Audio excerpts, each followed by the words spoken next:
I want to start you off in Wilmington, North Carolina first, where one local brewery is making sustainability a major part of their operations. Mad Mole Brewing just whipped up a plan to protect their nearby waterway, Bradley Creek, from contamination. Their goal is to help protect the creek by preventing rainwater runoff, which is a source of pollution.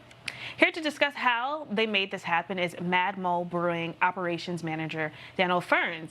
Dano, I want to thank you for joining us here today to talk about this. And first and foremost, walk us through some of the first steps. How did you even get encouraged to focus on an effort like protecting a local creek that has maybe had a history of contamination? So we've been trying to do as much stuff sustainability wise as we can. And we've been working with the University of North Carolina, Wilmington, with their environmental studies program and bringing interns on. And they first started kind of looking internally what we could do, but the focus shifted to the rainwater. Since we're so close to the coast and we're right up next to Bradley Creek, with the hurricanes and all the storms that came through, catching that first inch of runoff off of our roof was really important to us. And just doing that really helps kind of mitigate pollutants running off into the waterway. Okay, that's pretty cool. And I know you guys are probably getting in on some of that rain that's happening now. What are some of the new methods that you've implemented, and how is it preventing rain off? How does that actually work? So we partnered with the North Carolina Coastal Federation and then Thorpe Landscaping. And what they did was they removed the asphalt out of 7 of our parking spots and dug down about 30 inches into the sediment right outside the brewery. And what that did is it got us through a clay layer, which got us deeper into the sand. So everything can actually like flow. And then they filled that with rocks and then packed it with permeable pavers on top. So during rain events, the water's now, instead of running onto the asphalt and then just running right into the storm drains and into Bradley Creek, that first inch of rainwater is going to fall into fill the rocks, pass through the permeable pavers, and then it'll allow that rainwater to kind of slowly enter the groundwater system, and it won't create that big bump in flooding.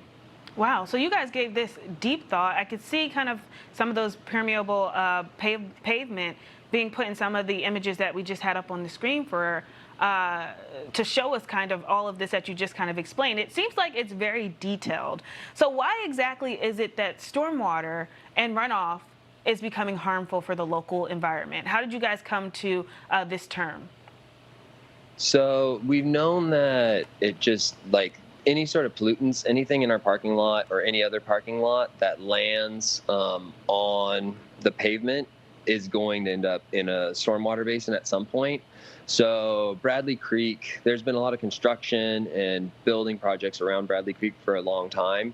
And so now it's kind of going back and trying to mitigate the impacts of what's already there. So we've been kind of going in and just kind of getting that initial, whatever dust, dirt, falls on the roof or cars. Most of our staff parks right up against the brewery.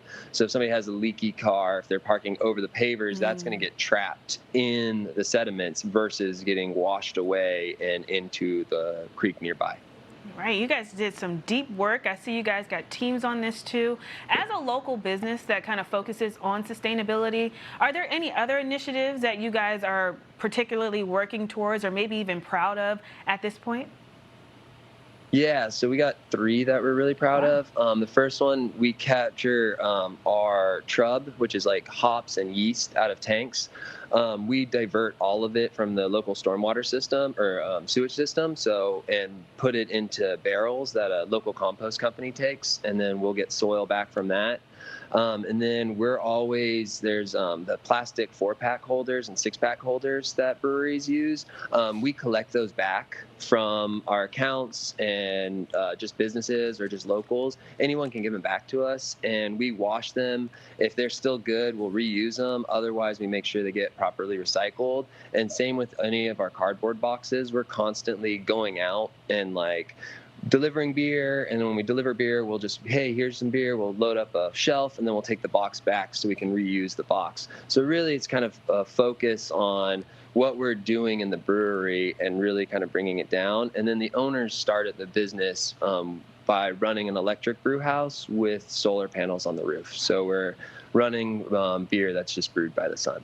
Listen, you guys are doing a remarkable job in terms of sustainability all around. All of these different, initiatives that you guys have in place.